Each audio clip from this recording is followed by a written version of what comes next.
कुछ खा नहीं पाती थी, सो नहीं पाती थी, सर बहुत दुखता था, ठीक से पढ़ाई भी नहीं कर पाती थी। बच्ची 1 घंटा ही स्कूल में रह पाती थी, उसे पता ही नहीं चल पाता था।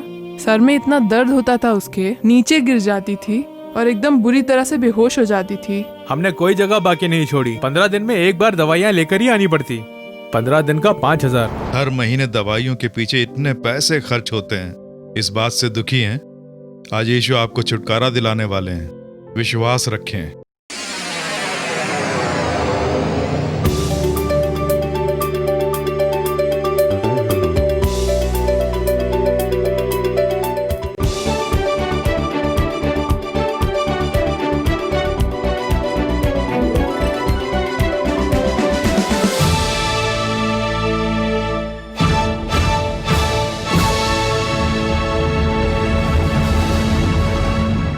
मेरा नाम है प्रतिभा। मैं तिरुनेलवेली के पास आलमगुले गांव के पास रहती हूँ। मेरे पिताजी अपना बिजनेस करते हैं। मेरी माँ हाउसवाइफ है। मेरी एक छोटी बहन है और मैं कॉलेज की फर्स्ट ईयर की पढ़ाई कर रही हूँ। मुझे चौथी कक्षा से ही सर दर्द रहता था। कुछ खा नहीं पाती थी, सो नहीं पाती थी, सर बहुत दुखता था, ठीक से पढ़ाई भी नहीं कर पाती थी। स्कूल जाने पर सर दर्द से दुखी हो जाती थी। माँ मुझे घर ले आती थी। बच्ची 1 घंटा ही स्कूल में रह पाती थी, उसे पता ही नहीं चल पाता था। सर में इतना दर्द होता था उसके, नीचे गिर जाती थी और एकदम बुरी तरह से बेहोश हो जाती थी। बहुत सारे डॉक्टरों को दिखाया। उन्होंने ब्रेन में कुछ ब्लॉकेज है बोलकर जो दवाइयाँ दी, वो खाते ही रहना पड़ेगा 1 दिन भी बिना चूके, नहीं तो तकलीफ हो जाएगी। हमने कोई जगह बाकी नहीं छोड़ी। 15 दिन में एक बार दवाइयाँ लेकर ही आनी पड़ती। 15 दिन का 5000। घर में कमाने वाला मैं अकेला ही हूँ। यहाँ तक कि रविवार के दिन भी मेहनत करनी पड़ती थी। जब देखो इधर उधर भागना और खर्चा, बहुत ही संकट की अवस्था। खाने के भी लाले। सर दर्द के लिए 1 दिन में 12 टैबलेट खाने पे भी कोई फायदा नहीं होता था। पैसा खर्च हुआ पर ठीक नहीं हुई। डॉक्टर ने चेक करके बताया कि तुम्हारी ब्रेन की धमनियों में ब्लॉकेज है, इसलिए साल भर तुम्हें दवाइयाँ लेते ही रहना पड़ेगा, ऐसा साफ साफ बोल दिया। घर में कोई चैन से नहीं था, ऊपर से पैसों की तंगी होने लगी। सारे इलाज कराए और सारे डॉक्टरों को दिखाया। डॉक्टरों ने पूरी जांच पड़ताल की, लेकिन कहीं भी ये ठीक नहीं हो पाई। उधार लेकर दवाई लेकर आते थे। मैं सोचती थी बेकार में क्यों तकलीफ, इससे तो अच्छा ये होता कि मैं मर जाती। कभी कभी ऐसा सोचती। मैं सोचती कि कहीं जाकर डूब के मर जाऊं, ऐसा सोचती रहती। इसलिए जीवन से हार गई थी। अकेले एक कोने में बैठकर रोने लगती थी कि मैं ठीक नहीं हो पा रही हूँ, या बिस्तर पर लेटकर किसी को पता नहीं चलता था। मैं पूरी रात सो ही नहीं पाती थी। पूरी रात रोती रहती थी कि इतना दुख क्यों, मैं किसी को अच्छी नहीं लगती क्या, ऐसा सोचती। मेरे साथ ही ऐसा क्यों हुआ, सोच सोच कर बस रोती रहती थी।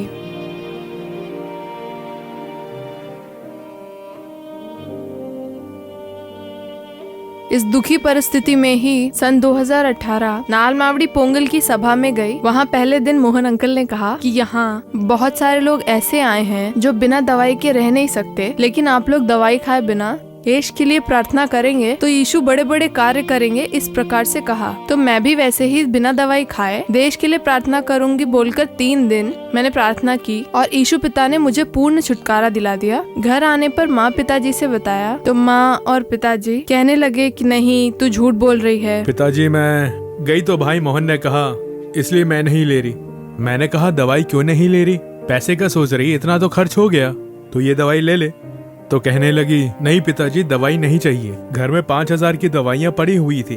मैंने कहा फेंकने से अच्छा है खा ले। नहीं मैं नहीं खाऊंगी, मुझे प्रभु ने अच्छी चंगाई दे दी है, ऐसा कहा।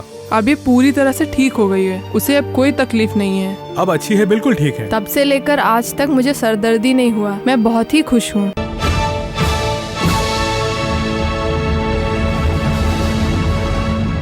मेरे प्रिय मित्रों, यीशु मसीह के नाम से आपका हार्दिक स्वागत है। आज के दिन यीशु आपके लिए एक चमत्कार करने वाले हैं। अपने लिए एक चमत्कार होने की प्रतीक्षा कर रहे हैं ना? अवश्य आप एक चमत्कार प्राप्त करने वाले हैं। एक बहुत ही अच्छी अद्भुत गवाही अभी अभी आपने देखी है ना? छोटी उम्र से ही एक लाइलाज सरदर्द, साधारण सर दर्द नहीं, ये दर्द ऐसा है जो भारी क्षति पहुंचाता है। कितने दुख की बात है, पढ़ाई की उम्र में रात दिन डॉक्टरों ने कह दिया कि ये ठीक नहीं हो पाएगा।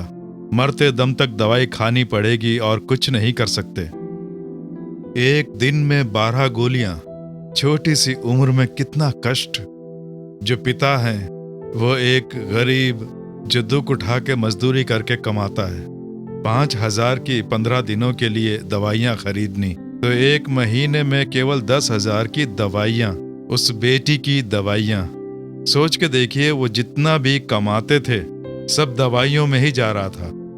बहुत ज्यादा दुखी, बहुत बड़ी क्षति। वो बच्ची युवा उम्र में मुझे ऐसी एक बीमारी लग गई है, ऐसे में मेरा भविष्य क्या होगा, फ्यूचर क्या होगा, भविष्य कैसा रहेगा, मेरा वैवाहिक जीवन, ऐसी एक बीमारी के साथ मैं कैसे जी पाऊंगी। बीमारी बहुत वेदनाएं पहुंचाती है। सरदर्द जिसे आता है उसे ही पता चलता है, ऐसा कहा जाता है। वो क्षति जब हमें पहुंचती है तभी उसका दुख पता चलता है, और वो भी इस प्रकार से अगर दिन में 12 गोलियां खानी पड़ जाएं। जब मैं बीमार पड़ा तो हाथ भर के दवाइयां खानी पड़ती थीं, और दवा खाने से भी कोई लाभ नहीं। सुबह, दोपहर, रात में 1-1 घंटे में एक दवाई। इस प्रकार से मैंने बहुत दुख उठाए। यीशु ने ही मुझे अद्भुत चंगाई दी। अब इस बेटी को देखिए, हर जनवरी के महीने में पोंगल की छुट्टियों में 3 दिन की उपवास प्रार्थना होती है, देश के हित के लिए, हमारे देश को आशीष मिले, लोगों का उद्धार हो बोलकर 3 दिन कुछ भी खाए बिना कंटिन्यूअस फास्टिंग प्रेयर। इस प्रकार लगभग 15,000 लोग आए हुए थे, वहीं रहकर प्रार्थना की। उन्हीं में ये बेटी भी आई हुई थी, लेकिन उसे दवाइयां खानी थी। कुछ खाएगी तभी तो दवाइयां खा पाती, क्योंकि रोजाना उसे 12 गोलियां खानी पड़ती थीं। और यहाँ पे था उपवास। उपवास रखकर प्रार्थना करनी है, बिना कुछ खाए प्रार्थना करनी है। अब ऐसे में क्या करे, देश के लिए प्रार्थना करनी है, वो भी उपवास रखकर। मैंने उपवास रखा तो दवाइयां नहीं खा पाऊंगी, इससे नुकसान होगा, पर कोई ना कोई निर्णय लेना था। विश्वास रखा, प्रभु मैं दवाइयां नहीं खाऊंगी, तुम ही मुझे चंगा करना, मैं देश के लिए प्रार्थना करूंगी। ऐसा एक निर्णय। अगर एक दिन भी दवाई नहीं खाई तो उससे भारी नुकसान होता, लेकिन विश्वास, बिना क्रिया का विश्वास हो तो वो विश्वास मर जाता है, ऐसा पवित्र शास्त्र कहता है। उसने अपना विश्वास क्रिया द्वारा प्रकट किया कि मैं दवाइयां नहीं खाऊंगी प्रभु, मैं 3 दिन उपवास रखकर देश के लिए प्रार्थना करूंगी, तुम मुझे चंगा करो, ऐसा कहा। प्रभु उसके विश्वास को दृढ़ बनाते हैं। उसने प्रभु के समक्ष निर्णय लिया। उस बेटी के लिए मैंने प्रार्थना नहीं की, मेरे पास आके अंकल मुझे दवाइयां खानी है, मेरे लिए प्रार्थना करो, उसने ऐसा कहा नहीं कहा। भीड़ में हजारों लोगों के साथ वो बैठी है। ये प्रभु और उसके बीच लिया गया एक निर्णय है। ये बहुत जरूरी है। हम सेवक लोग यीशु के समक्ष कैसे प्रार्थना करें, कैसे चमत्कार प्राप्त करें, ये सिखाकर केवल सहायता करते हैं। मैं आपको चंगा नहीं कर सकता। क्या मैं आपको चंगा कर पाऊंगा? कैसे आप प्रभु से चंगाई पा सकते हैं? यीशु ही चमत्कार कर सकते हैं, यीशु ही छुटकारा दिला सकते हैं। उनसे कैसे चमत्कार प्राप्त कर सकते हैं, उसका मार्ग आपको दिखाकर हम केवल आपकी सहायता करते हैं। वो बेटी देखिए मेरे पास नहीं आई, मुझे सर दर्द होता है, दवाई खाए बिना मैं नहीं रह सकती अंकल, मैं कैसे उपवास रखूं, मेरे लिए प्रार्थना करो, ऐसा कुछ नहीं कहा। वो प्रभु से बात करती है, यीशु से बात करती है। प्रभु मैं इंडिया देश के हित के लिए, अपने लोगों के लिए उपवास रख के प्रार्थना करूंगी, इसलिए मैं दवाइयां नहीं खा पाऊंगी। दवाई के बिना शरीर को नुकसान होगा, सरदर्द होगा, ये सब तुम देख लेना। मेल मिलाप करती है। प्रभु ने उसके विश्वास को दृढ़ बनाया। उस दिन जो सरदर्द गया, उस दिन जो बीमारी गई, वो फिर कभी नहीं लौटी। उसके पिताजी ने कहा 5,000 की दवाइयां आई हैं, वो वेस्ट हो जाएंगी। वो दवाइयां वेस्ट हो जाएं तो कोई बात नहीं, मुझे विश्वास है यीशु ने चंगा कर दिया है। और आज देखिए अभिभावक आनंदित हैं।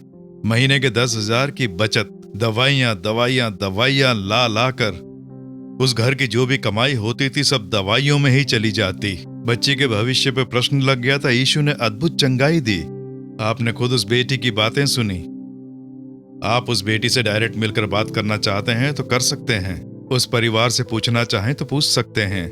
आपको कोई शक हो तो हमसे संपर्क कर सकते हैं और हम उनका पता देंगे, आप जाके उनसे मिल सकते हैं। यीशु के लिए झूठी गवाही देने की जरूरत नहीं है। वो सर्व सामर्थ्यशाली परमेश्वर है। चमत्कार करने वाले प्रभु आज वो आपके लिए करेंगे। रोजाना इतनी सारी गोलियां, सर का दर्द, पेट का दर्द, या कोई आस्थमा की बीमारी, आर्थराइटिस, ये बीमारी, वो बीमारी, मेरा पूरा शरीर ही नष्ट हो गया है। हर महीने दवाइयों के पीछे इतने पैसे खर्च होते हैं। इस बात से दुखी हैं? आज यीशु आपको छुटकारा दिलाने वाले हैं। विश्वास रखें। प्रभु के सामर्थ्य पर विश्वास रखकर उसने निर्णय लिया। केवल इतना ही नहीं, उसने किस लिए दवाई न खाने के लिए कहा। उसने कहा उपवास रखना है। ये उपवास किस लिए? देश के लिए। उसे खुद एक बीमारी है, उसके खुद के अपने दुख, ऊपर से क्या देश के लिए प्रार्थना। इस प्रकार से मेल मिलाप करके प्रार्थना के लिए उपवास रखकर, मुझे खुद बीमारी है, मेरे सिर में दर्द रहता है, घर में हर महीने 10,000 का खर्चा होता है, मुझे प्रभु ने चंगाई नहीं दी, ऐसे में मैं कैसे देश के लिए प्रार्थना करूं। इसलिए अय्यूब 42वें अध्याय के 10वें वचन में अय्यूब नाम का एक भक्त बीमार होकर, दुर्बल होकर, बीमारी से क्षतिग्रस्त होकर एक कोने में बैठा था। शरीर पूरा सड़ने लगा था, उसमें से मवाद निकल रही थी, नर्क की वेदना। तो उस समय उसके मित्रों ने प्रभु को क्रोधित कर दिया, उन्होंने पाप कर दिया। प्रभु ने कहा मुझे इन पर गुस्सा आ रहा है, इन्हें मार डालूंगा क्योंकि इन्होंने मुझे दुखी कर दिया। अय्यूब तू इनके लिए प्रार्थना कर, मैं क्षमा कर दूंगा। अय्यूब ये जानकर मैं खुद दुखी हूं, बीमार हूं, मैं कहां से प्रार्थना करूंगा, पहले मुझे चंगा करो फिर देखते हैं, ऐसा नहीं कहा। अय्यूब जब अपनी बीमारी से बुरी तरह से ग्रसित था तो अपने मित्रों के लिए प्रभु इन्हें क्षमा कर दो। प्रभु इन्होंने गलती से बोल दिया, अनजाने में बोल दिया, मैं क्षमा मांगता हूं, उन्हें क्षमा कर दो बोलकर विनती करता है। प्रभु ने उसकी प्रार्थना सुनी। अय्यूब की प्रार्थना सुनकर उसके मित्रों को भी क्षमा करते हैं। तुरंत अय्यूब की जो बीमारी थी यीशु ने उसे बदला, बीमारी दूर हो गई। अय्यूब चंगाई पाके खड़ा होता है। उसने अपने लिए प्रार्थना नहीं की, अपने मित्रों के लिए प्रार्थना करता है, उसकी बीमारी दूर हो जाती है। तो आप अपने लिए प्रार्थना कर करके निराश हो गए, कितनी प्रार्थना की, उपवास रखे, फिर भी चंगाई नहीं मिली, सोच के निराश हैं। बहुत हुई अपने लिए प्रार्थना, अब से देश के लिए प्रार्थना करें। हमारे देश के लोग हमारे ही भाई हैं, हमारी बहनें हैं। बहुत से लोग पाप के दासत्व में घिरे हैं, शाप के दासत्व से घिरे हुए हैं, अनेक प्रकार के दुखों से, कष्टों से जूझ रहे हैं। उनके लिए आप दुहाई लगाएं, प्रभु हमारे लोगों को क्षमा करो, उनके पाप क्षमा करो, उन्हें पापों से क्षमा और शाप से छुटकारा दिलाओ, उन्हें बीमारी से छुटकारा दिलाओ, आशीष दो बोलकर दूसरों के लिए आप गंभीरता से प्रार्थना करें। आपके लिए चमत्कार होगा। अय्यूब के साथ क्या हुआ? उस बेटी के लिए हुआ ना, तो प्रभु आपके लिए भी करेंगे। आप प्रार्थना करके देखें, प्रभु तुरंत चमत्कार करेंगे। विश्वास करते हैं ना?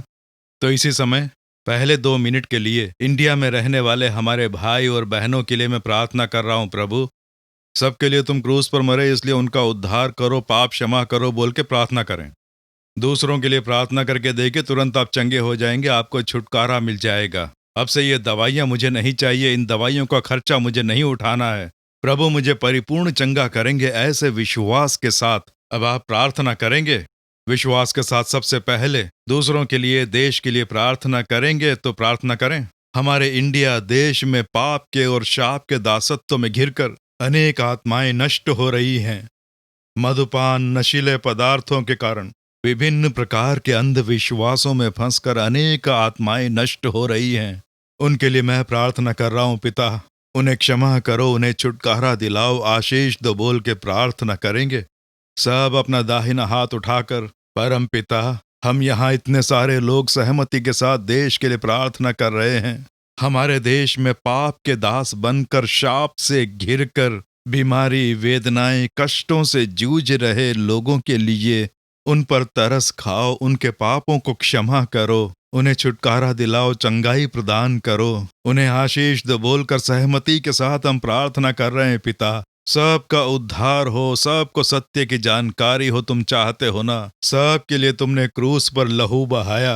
हमारे इंडिया में रहने वाले सभी भाइयों का, बहनों का उद्धार होना चाहिए। उनकी मन की आंखें खुले, वैसे उनके समक्ष तुम प्रकट हो, उन्हें आशीष दो बोलकर सहमति के साथ हम इतने लोग मिल के प्रार्थना कर रहे हैं। पिता हमारी प्रार्थना सुनने के लिए तुम्हारी स्तुति हो, क्षमा करके इनका उद्धार करके आशीष देने के लिए तुम्हारी स्तुति हो, स्तुति हो। यीशु के नाम से प्रार्थना कर रहे हैं परम पिता, आमीन। आपने देश के लिए प्रार्थना की, आपके लिए चमत्कार हो गया, विश्वास रखते हैं ना? हाथ उठाकर कहें, प्रभु मुझे तुमने चंगाई दे दी, छुटकारा भी दिला दिया, मेरा सारा दर्द चला गया, अब मैं दवाई या गोलियां नहीं लूंगा, खर्चा नहीं करूंगा, मैं विश्वास रखता हूं, तुम्हारे सामर्थ्य पर विश्वास है। कहेंगे ना? अपना हाथ उठाएं, अपना विश्वास बाहर दिखाएं। परम पिता, इन बच्चों के साथ मिलकर मैं भी इनके लिए विश्वास रखता हूं। अभी तक इलाज पर, दवाइयों के ऊपर खर्चा कर करके निराश बैठे इन बच्चों को देखो पिता। जैसे अय्यूब की निराशा को बदला, वैसे ही इनकी निराशा को भी बदल दिया। बीमारी लुप्त हो गई, हम विश्वास रखते हैं। अब दवाई वगैरह नहीं चाहिए, बेकार का खर्चा नहीं चाहिए। इसी क्षण इनके शरीर में परिवर्तन आना चाहिए। इसी क्षण से शरीर का दर्द चला जाना चाहिए। इसी क्षण से जो नासूर बीमारी है वो दूर हो जानी चाहिए। जिस प्रकार अय्यूब की बीमारी दूर हुई, यीशु के नाम से इनकी भी बीमारी दूर हो जाए। अब से ये स्वस्थ जीवन व्यतीत करें। छुटकारा दिला दिया, चंगाई दे दी, हम विश्वास रखते हैं। हमने पा लिया। यीशु के नाम से स्तुति हो और तुम्हारे नाम की महिमा हो। आमीन, आमीन। कृपया अपनी प्रार्थना और गवाही निवेदन इन पतों पर भेजें। Jesus redeems ministries, Gethsemane prayer centre, New Delhi. Phone 0112561625 25643478। Gethsemane prayer centre, Jharkhand. Mobile number है 9523336010। Gethsemane prayer centre, Mumbai. Phone 022256696766 096640500567। प्रभु आपको आशीष दें।